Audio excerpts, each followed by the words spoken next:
Bismillahirrahmanirrahim. Assalamualaikum warahmatullahi wabarakatuh. Di sini kami akan presentasikan proposal kami yang berjudul Analisis SWOT Business Kripik. Sebelumnya, saya akan memperkenalkan anggota kelompok kami, yaitu Ketua Dulanre Febrianto, anggota Faras Sri Nurhayati, Yusri, Fitra, dan Asahra. Untuk mengefisienkan waktu, lanjut saja. Bab 1 A. Judul proposal. Di sini kami mengambil judul proposal Analisis SWOT Business Kripik. B. Struktur organisasi dan peran tanggung jawab. Struktur organisasi tersusun dari pertama direktur atau owner, 2 manajer keuangan, manajer personalia, manajer pemasaran, dan manajer usaha, staf atau karyawan. Yang pertama, direktur. Direktur adalah pemilik sekaligus penanggung jawab segala aktivitas kegiatan berusaha. Ia memiliki kewenangan untuk mengatur jalannya kegiatan usaha. Kedua, manajer keuangan. Manajer keuangan adalah orang yang bertanggung jawab atas keuangan sebuah perusahaan, khususnya dalam hal laporan keuangan. Dalam jalannya usaha, manajer keuangan tidak berhak mengetahui dari mana sumber keuangan dan kemana uang itu akan disalurkan. Manajer keuangan juga bisa diberi tugas mengatur laporan pajak ke pemerintah. Lanjut, manajer personalia. Manajer personalia adalah orang yang mengatur personil seperti staf, karyawan, security, atau bahkan anak magang. Selain itu, manajer personalia juga mengatur rekrutmen karyawan. Tugas berat manajer personalia adalah membuat suasana antar karyawan harmonis agar kinerja usaha semakin cemerlang. Lanjut, manajer usaha. Manajer usaha adalah orang yang mengatur baik itu produksi, pegudangan, dan distribusi. Personil yang dibawahi oleh manajer usaha biasanya paling banyak di antara bagian yang lain. Oke, lanjut. Manajer pemasaran. Manajer pemasaran adalah orang yang paling vital dalam sukses atau tidaknya sebuah usaha. Manajer marketing harus memiliki pengalaman dan kemampuan teknis yang mumpuni untuk menjalankan target pasar dan calon customer. Rata-rata penggemar makanan olahan keripik kami adalah anak muda, remaja, dan masyarakat. Sebagai target pasar yang potensial, kami juga menawarkan berbagai macam olahan keripik seperti keripik pisang, singkong, dan ubi, dan sangat banyak variannya dan sangat sedap, renyah dan sebagai cemilan sehari-hari dan juga mudah dibawa kemana-mana. Baik, assalamualaikum warahmatullahi wabarakatuh. Di sini saya akan mempresentasikan pada bagian bab 3, yaitu analisis SWOT. Analisis SWOT bisnis keripik. Nah, analisis SWOT bisnis keripik ini terbagi menjadi 4 bagian, yaitu yang pertama strength atau kekuatan. Nah, bagiannya adalah biaya produksi rendah. Mengapa biaya produksi rendah ini termasuk ke dalam strength atau kekuatan? Karena untuk memulai suatu usaha itu dengan bisnis keripik ini cukup rendah atau terjangkau. Kemudian harga produk yang terjangkau. Nah, harga produk yang terjangkau ini juga masuk ke dalam kekuatan karena jika dipasarkan berbagai macam konsumen bagaimanapun dapat membeli produk kami ini karena produk yang kami pasarkan ini terbilang cukup rendah atau murah. Nah, kemudian yang ketiga adalah produk yang bervariasi. Mengapa dikatakan produk yang bervariasi dalam kekuatan ini? Karena produk yang kami buat ini tidak hanya satu macam saja. Misalkan keripik singkong saja. Namun di sini kami menggunakan beberapa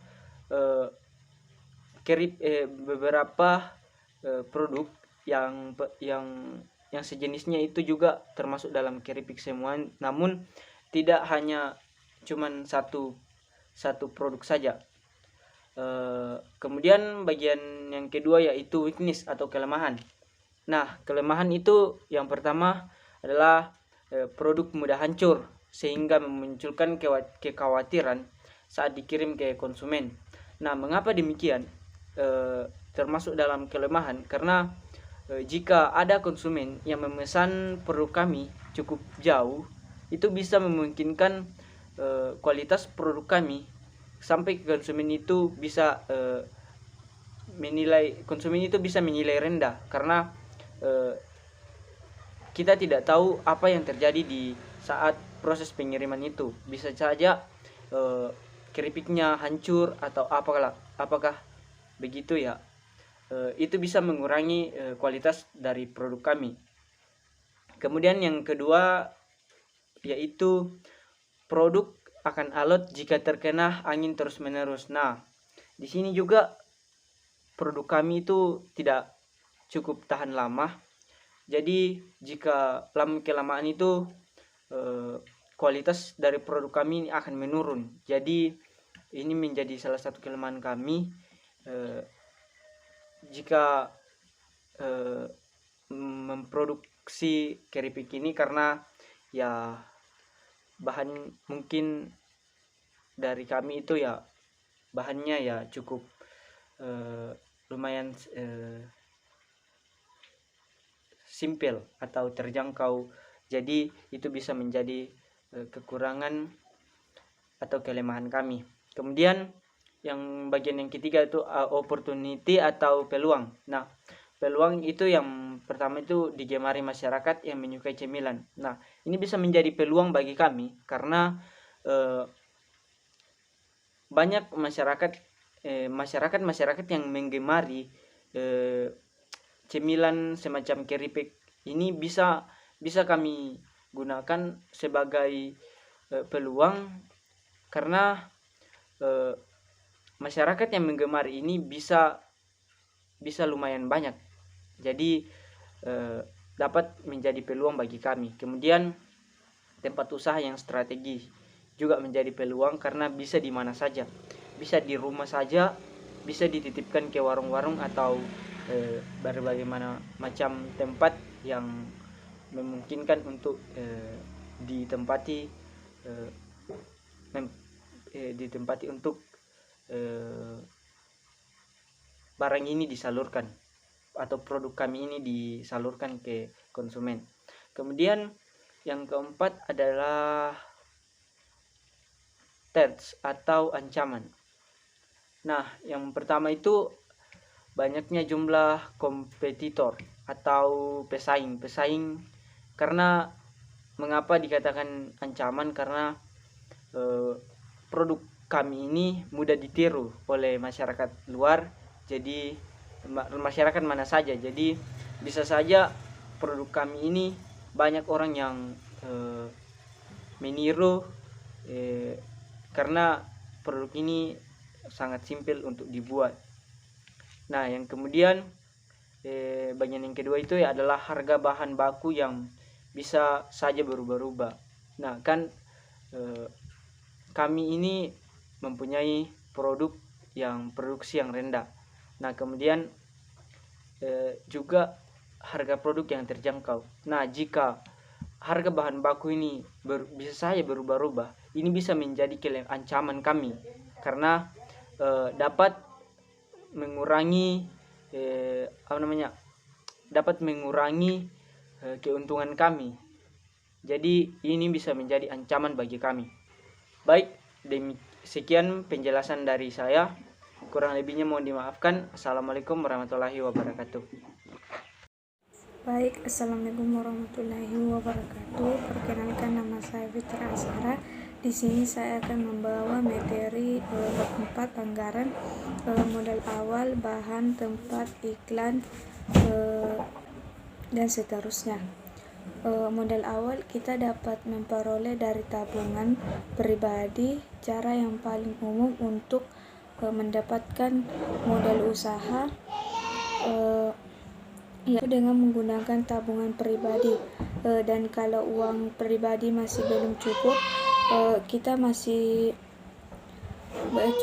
dapat meminjam kepada keluarga atau teman. Menyiapkan modal usaha meskipun harga bahan baku relatif murah, namun kita tetap harus memperhitungkan biaya operasional. Siapkan modal usaha sesuai dengan konsep yang kita hendaki, kemudian modal tersebut sebagai investasi dan produksi. Gunakan modal investasi untuk membeli peralatan, biaya iklan dan perlengkapan lainnya. Sedangkan modal produksi untuk membeli bahan baku habis dipakai seperti singkong, pisang, ubi, gas, LPG dan sebagainya. Harga produksi dari produk ini tidak akan memakan biaya yang banyak.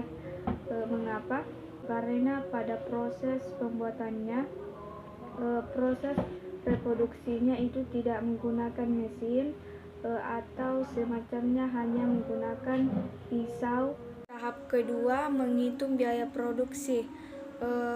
Cara menghitung biaya produksi dapat dilakukan dengan menjumlahkan 3 biaya komponen harga pokok. Penjumlahan yang pertama, biaya bahan baku, biaya tenaga kerja, dan biaya overhead.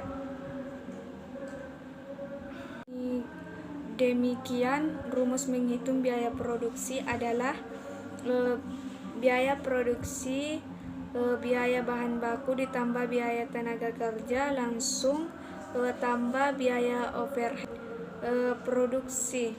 Tahap ketiga, menentukan harga pokok produksi. Cara menghitung harga pokok produksi dapat dilakukan dengan menjumlahkan biaya produksi.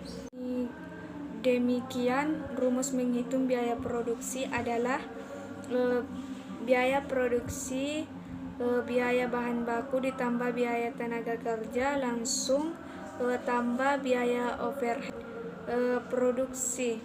Tahap ketiga, menentukan harga pokok produksi. Cara menghitung harga pokok produksi dapat dilakukan dengan menjumlahkan biaya produksi dan saldo awal persediaan barang, kemudian dikurangi saldo akhir. Estimatis keuntungan dengan asumsi harga jual 1 bungkus keripik sebesar 5.000 dan dalam 1 kali produksi bisa menghasilkan 40 bungkus, maka omset yang diperoleh sebesar 200.000. Rp 5.000 dikali 40, keuntungan bersih bisa mencapai 40% dari omset tersebut, sekitar Rp 8.000. Pendek kata, 1 kali produksi bisa menghasilkan keuntungan Rp 8.000 dikalikan sebulan. Sekian dari saya, terima kasih. Wassalamualaikum warahmatullahi wabarakatuh.